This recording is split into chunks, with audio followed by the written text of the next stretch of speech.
Cosatu says it's all systems go for the nationwide strike action, which it says is protected under Section 77 of the Labour Relations Act and will hit major urban centres and cities in all 9 provinces.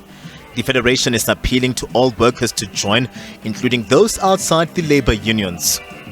Government has to act fast, as must the private sector. We are sitting on a ticking time bomb, and it's a time that the leadership of the country and the private sector take these crises seriously. Cosatu also wants to make clear to all workers that this is a protected strike. We have received a NEDLAC Section 77 certificate, so all workers can participate. They're protected from being victimized by employers, and if any worker is threatened by the employer, they should alert Cosatu to help intervene or their affiliated union. The strike action is expected to affect economic activity in various sectors of the already ailing economy, but Cosatu believes the move to take to the streets is necessary. The economy continues to limp along with record levels of load shedding, which is crippling the economy, with huge levels of cable theft crippling Transnet and Metro Rail, which are key to transporting workers and the goods across the economy to their destination safely. But equally, the message also goes to employers in the private sector too, that they need to pay workers a living wage to stop retrenching workers to help grow this economy, because the state on its own can never have enough resources or capacity to do so.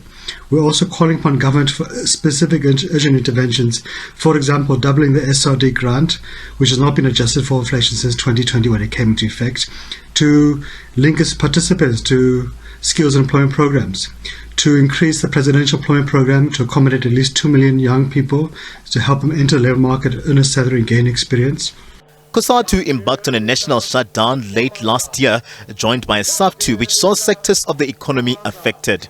But economists believe the strike actions have failed to bring any positive outcome for both the workers and the economy. It gives me the sense that Cosatu is demonstrating against itself, because it is part of the tripartite alliance, and therefore Cosatu, more than other interested parties in the economy, has an opportunity to influence decision-making and policy within the tripartite alliance.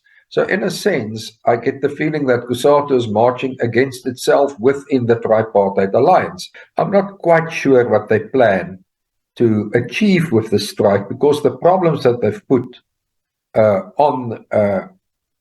out there as the reasons why they want to strike, we've known about these things for many years, and the government has done nothing about them for many years. So I'm not sure what's going to change if there's a successful march or demonstration tomorrow. Now workers face the tough choice of abandoning their post and losing a day's worth of wages, or continue with their normal duties, hoping for change.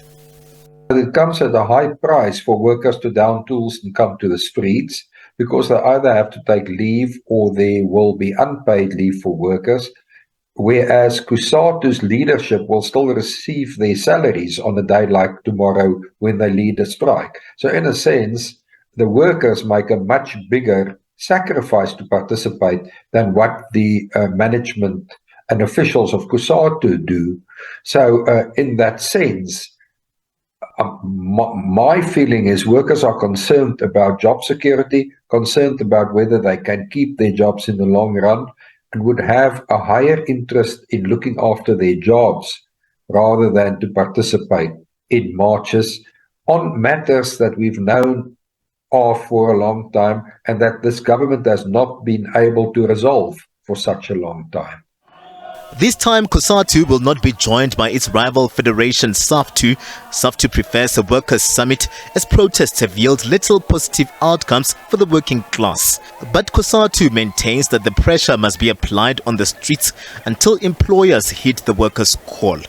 Katlego Logodi, SABC News, Johannesburg.